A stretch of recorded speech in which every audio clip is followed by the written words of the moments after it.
Okay. Give me 2 seconds. I just have to go up to space and then come back down.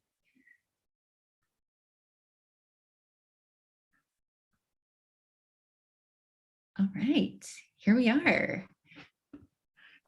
Great, welcome everyone on YouTube. Hope you enjoyed the plays. Tansi, Nito Temtek, Tanis Pronto, Nitsigasan, Nia Apitawi Gosisin, Zegitawak Nitotsin. My name is Tanis Pronto. I am a member of the Métis Nation of Alberta from Region 6, Peace River. I am the events and media manager at the American Indian Community House. I am zooming in from Mannahatta, the island of the Lenape. I'm in Hell's Kitchen. And yeah, here to welcome you to this post-show Q&A. I'm going to pass it over to Opalaniatet.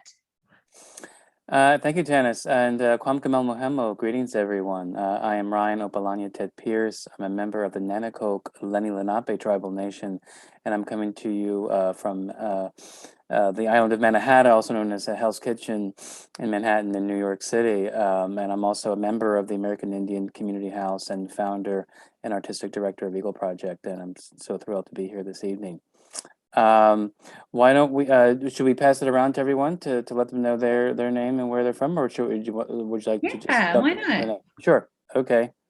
I'll pass it to I'll pass it to the person on my right, who is a fantastically funny actress, Miss Caroline Clark. Hello, I'm Caroline Clark, and I'm in Los Angeles right now. I'll pass it to Isabelle. Hi, I'm Isabelle De Roy Olsen. I'm a citizen of the Trondequichin First Nation. I'm also from the Lake Manitoba and Evanflow First Nation, and I'm currently in North Vancouver, Canada. And I will pass it to Gia. Hi everybody, my name is Gia Fisher. I'm 14 years old, and I'm a member of the Northern Cheyenne Nation. Right now I'm in Portland, Oregon, and I'll pick time. Wow. Thanks, Gia. Hey, everybody. Boozhoo to the Zhu, Boozhoo. Thai Indigenous Kaz, Waswaganindunjaba over here in Lenape, Hoking, in what hipsters now call Brooklyn, New York, or Mannahatta. And citizen of the Oneida Nation, and I'm also Anishinaabe. Passing it to Montana. Sego, everybody. My name is Montana Adams. I am Mohawk from Akwesasne, which is right on the corner of Ontario, Quebec, and New York State. I'll pass it on to Jen. Thanks, Montana. Hi, everybody. Me, Hatam Notang Jen Oliveris. Hi, I'm Jen Oliveris. I wrote the play Birthday Brunch. Absolutely forgot the name of my play. Coming in from Acapel Otum land, Phoenix, Arizona, and I'm gonna pass it to my buddy Kenny. Thank you, Jen. Halka Manuea, Inyach Kenny Ramos, Wichahi. Hi, everyone. My name is Kenny Ramos. I am from the Brona Band of Mission Indians and the Kumeyaay Nation in Southern California, and I'm tuning in from unceded Kumeyaay territory here in SoCal. And yeah, I directed Birthday Brunch, which was written by the marvelous Jen. And now I don't know who to pass it to. I pass it back to you, Opalaniatet. Try. Oh, sure. Thank you, Kenny. In terms of just some of the Q&A, I mean, I'll start with the writers. Would you mind, both, Jen, Montana, and Ty, would you mind sharing kind of the artistic inspiration or real life situation or experience that inspired the writing of your plays? I'll start with you, Jen. Yeah. So I absolutely had as all of us did, a very unexpected year, and a lot of the experiences of 2020 are kind of still resonating with me in a way that I just kind of have to get down onto paper. And I wrote that pretty soon after that event happened. That was based on something that happened to me, obviously. And yeah, it was one of those lessons where you understand that can be misunderstood by certain people, that their approval is very pertinent to your existence in that moment, your safety, but then realizing that even if that kind of goes out the window, sometimes something will fall in exactly that moment that makes you feel more connected to yourself and your land and your family than anything, any roof or windows or luxury apartment building could do. And that is what inspired me to write that piece. Thank you, Jen. Thanks. I'll pass it on to you, Montana. Okay. So that piece that everyone just saw was, rewatching it and I'm like, oh my gosh, this is so sad. But like at the end of it, I was like, oh no, this is hopeful. It's really funny because it is the most vulnerable piece I've ever written. And it was also the very first piece that I ever performed in front of anyone.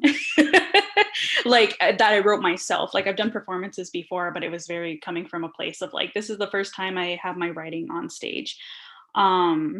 In front of like an audience. It was in Ottawa where I was first performed at the Fresh Meat Festival in 2017.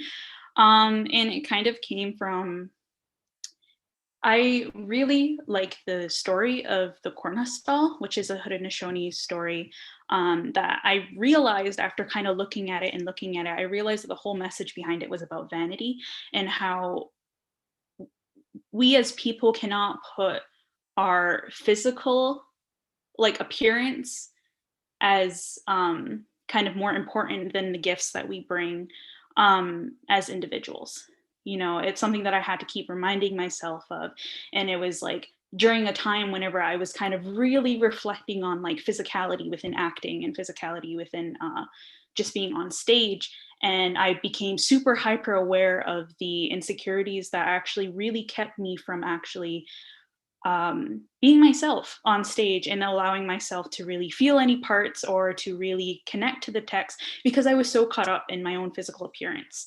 And like watching it back, I was like, oh my God, I have come so far since then, which I am eternally grateful for because like I really came from a very dark place whenever I was writing that. And now I am much happier with myself. It like looking back on it, there's things that I like wish that I could have said to myself, even when I was writing that piece, because while I was writing it, I intended there to be some healing coming from it, where I kind of went back to like original kind of thoughts and ideas that we as like Mohawk people value within ourselves. I wish I could have been there to teach myself that, but alas, like that's in the past. This is the present. I have to go through that. Like it's like shadow work, within yourself. I really had to dig down and like allow myself to really say these fears out loud and allow myself to, be vulnerable in front of an audience of people that I really admired and really look up to. It was looking back, I'm really glad for where I am right now. And then like rewatching it today, I was like, it's very heartbreaking. It was very heartbreaking. And it's like, I don't even recognize that person anymore. Which is like, it's like that piece in itself is something that I really was like, oh, I don't never want to do it again. I never want to see it again because it was just so hard to look at. But seeing it today, because I'm such a different person now, it was very refreshing to see it. And yeah, I kind of want to do more things with like adaptations and like take things farther because there are so many other myths and legends that can kind of be connected to modern day that I think that would be so great to expand on. But yeah, that's kind of where it came from. It came from a very dark place, but now I'm glad that there is light being shed. So thank you. I'll pass it on to, I don't know who to pass it on to. Well, we'll pass it on to Ty, and thank you, Montana. That was beautiful. Thank you. Last but certainly not least among our writers, Mr. Ty Defoe. Wow, thank you so much, Opalanya. And wow, truly honored to be here with these talented individuals. Just bring me joy today just to see all of the work, and I hope everybody has enjoyed all of the pieces. Yeah, so the Miss Longhouse was inspiration, was a small commission through the the futurist, native futurist, and sort of talking about really highlighting and amplifying the voices of Indigenous youth. And so we had classes over the summer, met different people, what was in conversations, but this play truly came out of thinking about what it's like to dream as an Indigenous youth, to make a piece where it's for Indigenous youth, and was imagining when I was young, wow, would it be so great if I got to see a play about like three friends as Indigenous gals, like being together and sort of figuring out what life is. And I think, in thinking about that, what is it like to not tear each other apart, but what is it like to come together to make, create, and dream together, just like the ways of the Longhouse is, thinking about corns, beans, and squash, and how we are thinking about futurism, gleaning from ancient wisdom of the past. So I don't know. I'm like a super fan now of these three youngsters in this play, and in particular, Grandma G Unit. You all just brought fire tonight. I was just blown away at the amount of skill and just even new life that you brought to the piece. So, yeah, my face hurts from smiling right now. I don't know if you can tell, but that's what's going on. So, miigwech. Yeah, oh my God, that was so great. That's so great. And well, yes, well, with that's a perfect segue to my question for our actors. And would each of you please share with us some of your process in creating and playing the characters that you did this evening. And let me see if I can get the gallery view so I can pass it on. I'll start with the actress to my left, Miss Gia Fisher. Okay, hi. So I'm always first, aren't I? But so my character, Peace Big Johns, I felt like in some ways I was like, I could relate to this character. And in some ways the character reminded me of myself. So it was like really easy to connect to the character. And it was honestly really fun playing the character because she's like, from what I understood, she like is really nice. She's like super happy all the time, just like a little ray of sunshine, right? And she like loves science things. It's like super cool. So it was definitely fun doing that. And the whole script, when I first read the script, it was really cool. I was like, oh my gosh, this looks so much fun. And I like couldn't believe how cool it looked. And for sure, it was definitely a cool experience to do it with other girls my age too, because like I haven't done that before, so it was very fun doing it. And yeah, so it was really honestly just like a really fun experience, and I'm glad I got to be a part of it. Right, and I will see next. I'll pass it on to Isabelle De Roy. Hi, I would just like to say my face also hurts from smiling so much. But yeah, this was so fun. I really love Rose as a character. I just think she's just so fun. We all have that inner diva, so it was fun to like kind of connect to that. And I don't know, she loves to win. She loves the spotlight, and I feel like that was just so fun to play as an actor, and I just loved it. It was so much fun. And I'll pass it to Caroline or Carol. Yeah, I play Terry Wolfie, and Terry, to me, they are exploring their gender identity, their self-importance, and their passions they haven't quite like felt or seen yet, and they don't know really what to do with their life.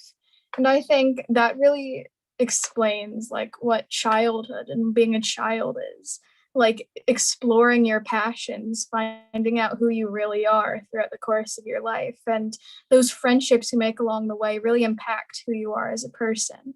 And so it was really fun to play this character. I really wanted it. It helped me explore things about myself that I hadn't really known before. And yeah, I mean, acting has always been one of my passions.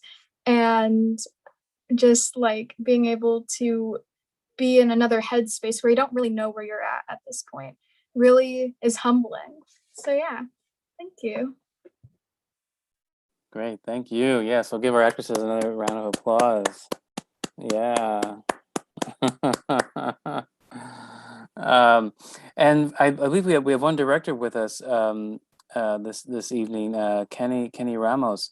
And Kenny, would you mind sharing with us some of the difference in process and craft in terms of directing a short play on Zoom or virtually versus in person?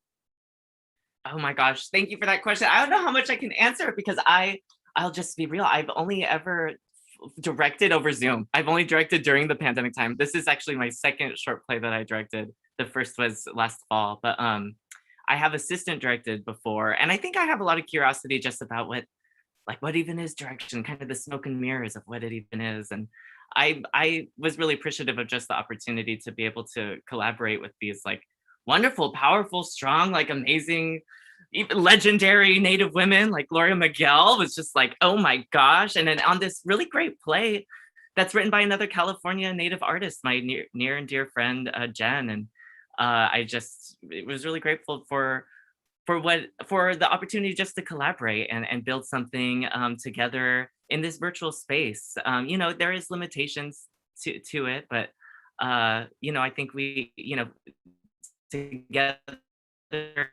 and just wanting to tell the story as best as we can. I think those were the values that we led with. And I was just, like I said, really happy for the opportunity to work with, and not just Gloria Miguel, but Carolyn Dunn and Maddie Easley and Joan and Tanis. Tanis does some magic producing out there. But I just loved working with all these wonderful Native women that I've known, that I've worked with in person in other ways. And I couldn't have been more lucky to really to be with them as a group, because they all brought great and this has just been an experience for me too, to even kind of see really like casting really goes such a long way. Like it was I felt like perfectly cast. Like each actor brought exactly what they needed to bring, and that was just that I think makes the job that much easier, right? When the actor like really already has that essence and has instincts that you can just kind of help nurture and guide and encourage. And it also is really great, helpful to have Jen in the room, and Jen is the playwright, and being able to weigh in and offer really directly what her thoughts are, and just being able to roll with that. And I think that's a lot of maybe what this part of the art form. I'm very much a performer, so I'm used to that. And as I'm exploring this kind of other side of things, it was just great to be with people that I know and that I trusted, and that could help be leaders in the room, and it could follow their lead, as much as what we maybe think we're following the director's lead. But I think we're in it together, and it's just with a great group of people with a great script and a great story. That's so true. And I'll turn the next question back to our esteemed playwrights. And if each of you could please share with us the writing and workshop process of each of your plays, in terms of, is this the first time that you ever heard it read, or has it been read somewhere else or workshopped, and, basically the past, present, and what you may hope the future of it may be. And I'll start with you, Jen. Well, I had the awesome privilege of being able to take a playwriting for Indigenous playwrights, class through the Guthrie Theater during the pandemic. So it was like a light in this time. It was taught by Marissa. Oh my goodness, why am I spacing on her last name? Kenny, help me right now. Carr. I was like, Carr. The Marissa Carr. Marissa Carr. Vroom, vroom. I was going to say Clark. It's not Clark. Marissa Carr. Goodness gracious. The Marissa Carr. And she was just such a fantastic teacher that I immediately, the idea for the play kind of like came to me as like, what should I workshop in here? And so I did get to hear some people read it. And so I was really, really, really lucky to kind of know like what worked a little bit and what didn't. And yeah, that was the way that got written. And yeah, whittling down and then, hearing it again in the second time, now I'm like, oh God, it needs to be a long one, it needs to be a full length. So yeah, we'll see. But also, who knows, maybe it is good just as it is. I've kind of started converting it a bit to like a short filmy kind of thing, because I feel like it could be a good short. So yeah, I guess look for that. Oh yeah, Tanis says yeah. So Tanis says yeah. The Tanis. Anyway. Yeah, if the Tanis gives the go, then you gotta. That's good news. That's right. That's right. And I'll pass it on to Montana. Okay. So it started when I applied to the Fresh Meat Festival in Ottawa, Ontario, because that's where I went to school, and that's where I've kind of done like more professional like work. That's where I got like my career started, basically. And the Fresh Meat Festival is basically a festival that showcases ideas that are fresh. Like there's no writing behind it. There's no like, they're brand new ideas kind of being brought to this festival, where there's no awards given or anything like that. It's just a celebration of new work being put on stage for the first time. You created it, there it is.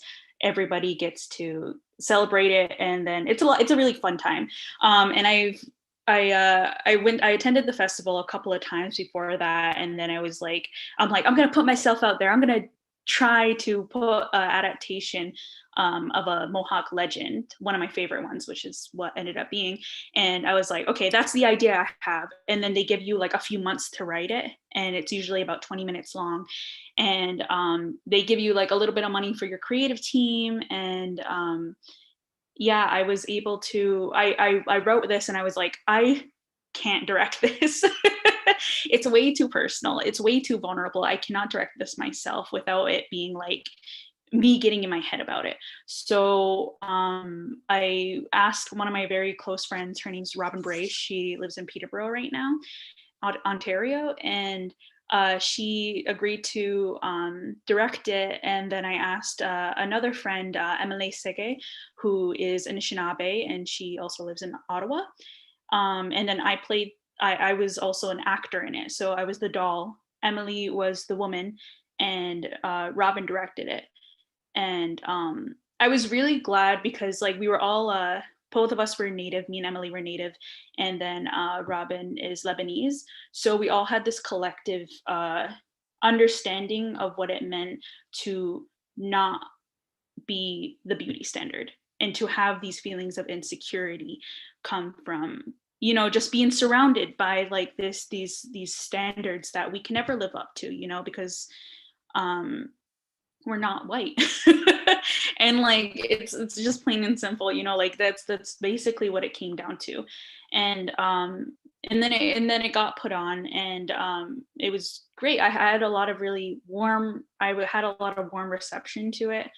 But and in doing that, I was asked to kind of try to put in for the Fringe Lottery in Ottawa, but instead of putting that in, I ended up making My Good Friend Jay. So it's kind of, that's actually the prelude to My Good Friend Jay, was what kind of started that, which is funny. But yeah, no, it was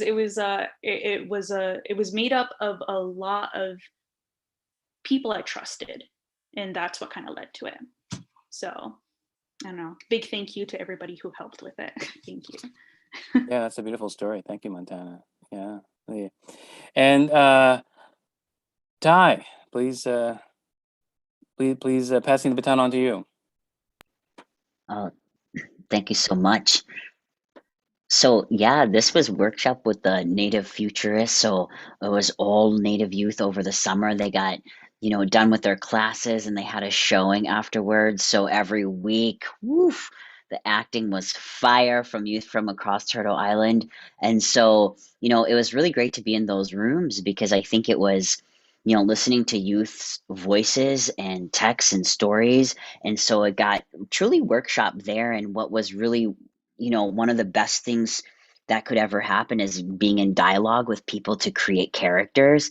And so that conversation about like, wow, just listening to how people are interpreting language. And in this case, it was Native youth. And I just love that. There was at one point, I think she maybe was like 6 or 7 who was playing Grandma G Unit, which was like really terrific and wonderful to hear like a youth play like an older grandma. I was like, oh, grandma spirit, it's happening.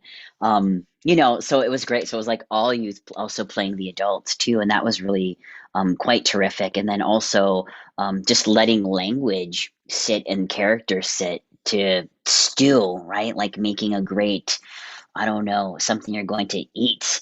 And so over the course of time, got to tinker, change some things a little bit. And then, through casting from the Tanis and Tara, Moses, and, it was just so wonderful to then know who would be reading your work and like knowing these prolific youth and prolific, Carolyn and other folks know that they're going to read it, to me just brings another level of life and truth to the piece, right? When that happens. And so I'm just so grateful for that, for sure. And the other thing is too, with this piece, what I'm hopeful for is that out there are folks watching, if you see these short pieces, too, is that folks will divest from things that don't serve Indigenous Native communities and invest in short plays by making them a full length, because I feel like there are really engaging works here. And so, if anyone's looking to produce a Native youth theater piece,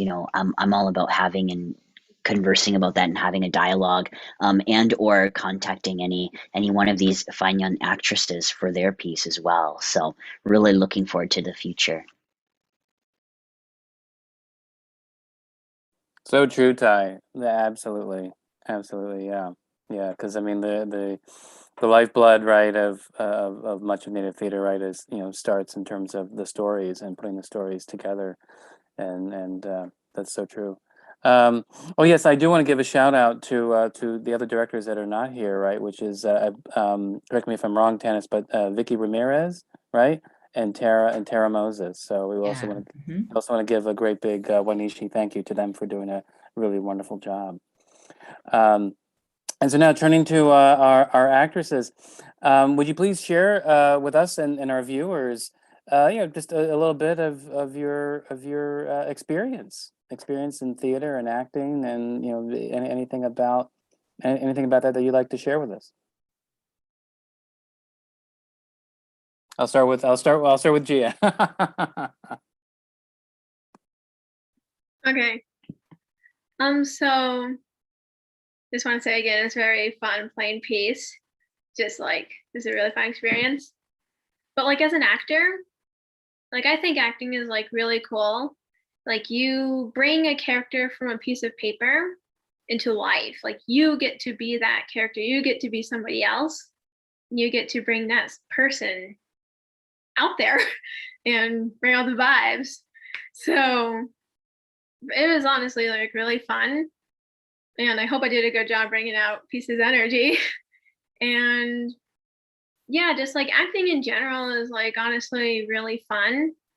And I think I just gotta say, it was just like a really good experience. It just all comes down like one thing. It's like acting is really cool and creative too. So that's like all I gotta say. I have a little tack on question to that for you, Gia, and for Isabelle, because you got to revisit a role for a second time with this reading. And I'm wondering if have you been able to do that before? Have you, because I haven't memorized your resume, so I'm not sure. Have you played a role for more than one performance? Or what was it like specifically? Did you find anything more in your discovery of playing the role this time versus the first time you played it? Like in this play for me, the first time I played a different character, I played Maya. But like, I guess this was like my first play, so this was like my first time bringing out a character with lines. So like, well, like, I can't really straight. I'm sorry. No, it's okay. I guess I forgot. I know that you were I had forgotten that you did get cast in a different role this time. So maybe that doesn't apply to you specifically for this, but so scratch that question. Okay. And I just want to acknowledge before we move on that we probably will be wrapping up soon, Jen and Kenny. So if you have to jump, feel free to hop out. But moving along, sorry to interrupt. No, that's okay. Thank you, Tanis. Yeah, Isabel and then Caroline. Yeah, if you just, please share with us some of your experience in acting and theater, film, TV. I can go first. Sorry. Sure, please do. Okay, so actually, this is like my first big thing. It was so funny about a month ago. So, background: when I started drama a few years ago when I was in 6th grade, and I didn't really know like how to do it or anything. And then I was just in this one play. I think it was a Carson McCuller play at my school, and there were so many emotions in it. And I played this like young distressed girl. I think it was like 2 years ago or something. And so yeah, and then I started like, oh, I really like drama. So I kept on like still sorry, participating in the drama elective. And like a month ago, my mom was like, I'm signing you up for this Native youth workshop. And I was like, okay, or little competition thing.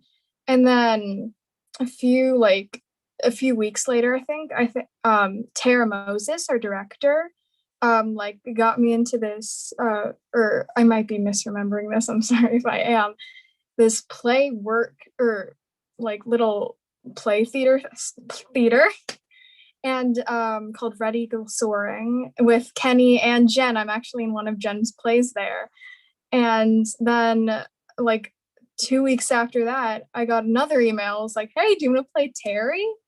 And I was like, yes.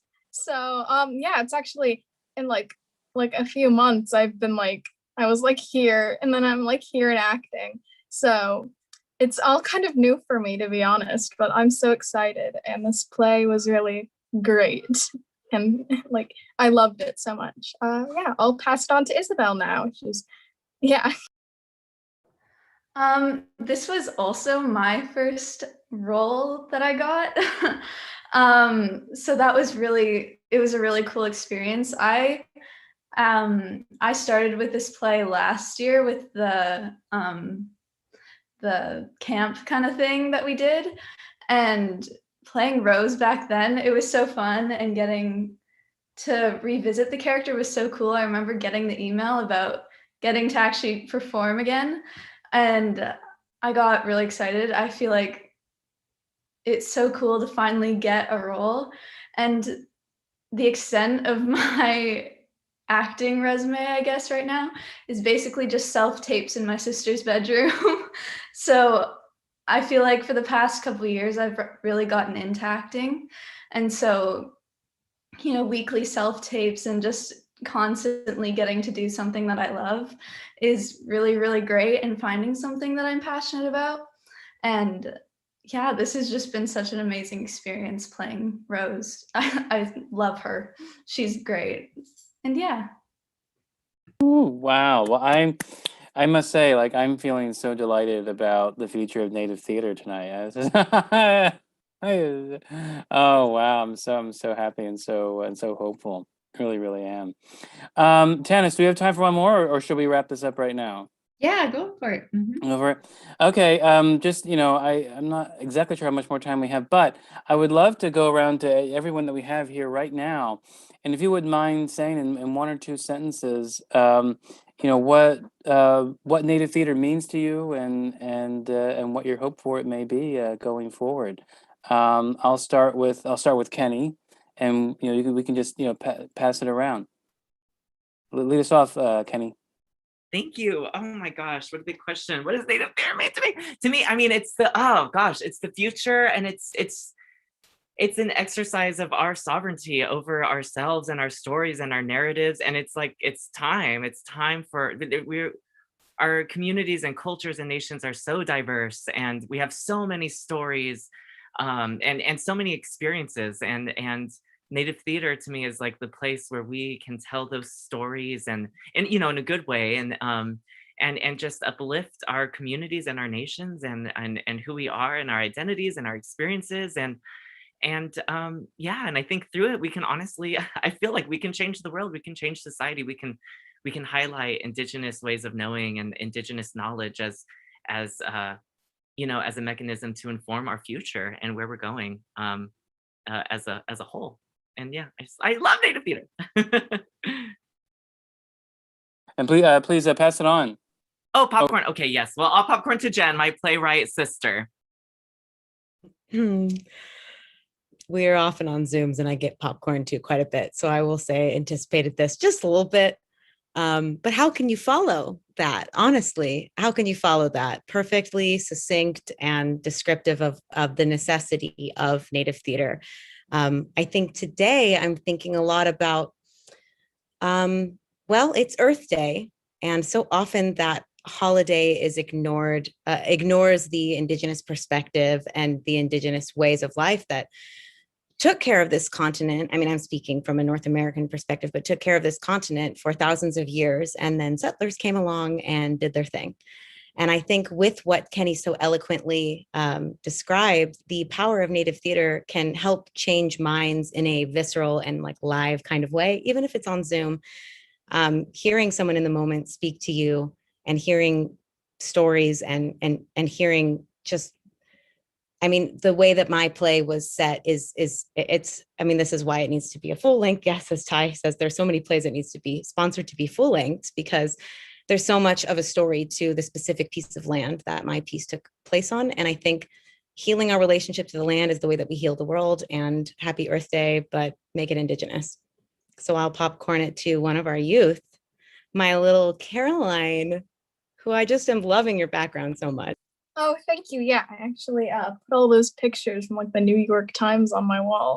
So it took me like a year to do it. And I started on my second wall, but that is nothing. Okay. Anyways,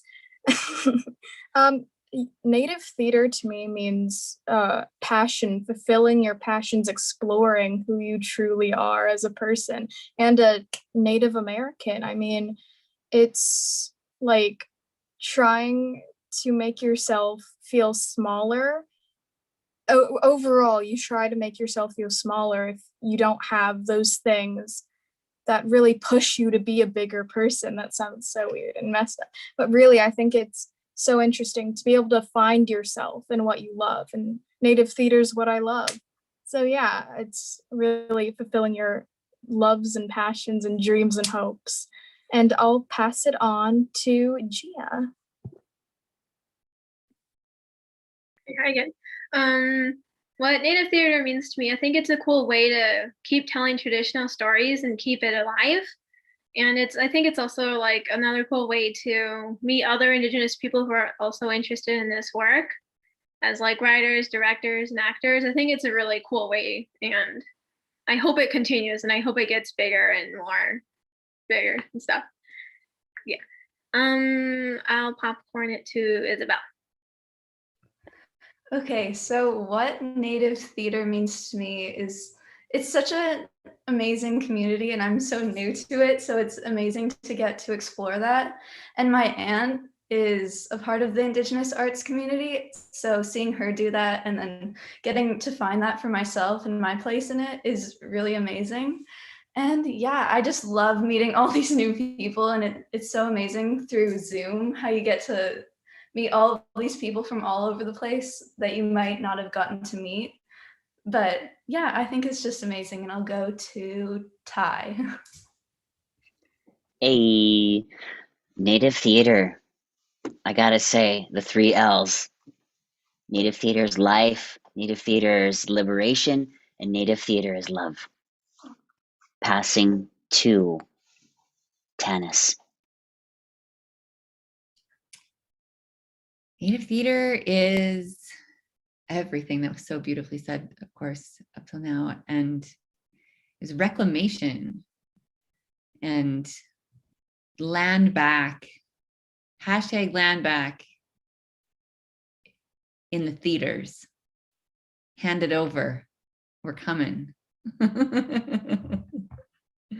to get some space from ya. And I will pass it to Montana. Native theater.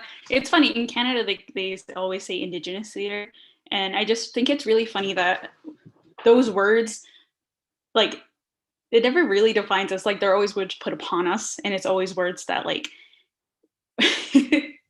like, I think it's whenever you find a group of natives and you put them together, you make community. So I think community is my first word.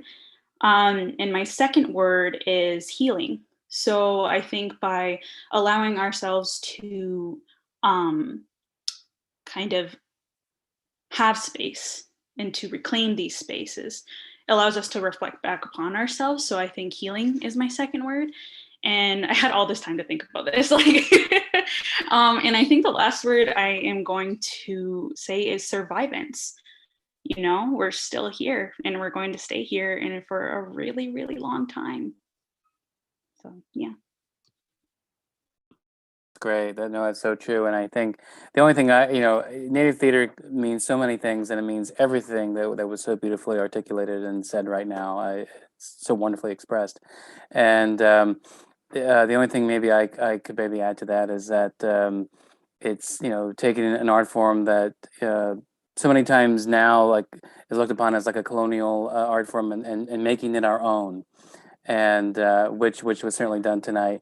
And on top of that, community, which was said, and intergenerational, which we saw this evening. And I'm just I can't say enough how really hopeful I am for Native theater's future. So wanichi to everyone. Hey, thank you all. Hi, Kinananas Gomitin, for being here tonight. I never want these to end. It was such a pleasure to work with you all again, and some for the first time, and can't wait to do it all again via Zoom and or on a stage and or in front of an actual camera with people around us. It is one of my goals often to turn plays that I love into films. So I have a running list. All right. Well, thank you so much for joining us tonight. YouTube land, the plays will live online for 4 days. So watch them. And we'll have more plays coming over the next week or so.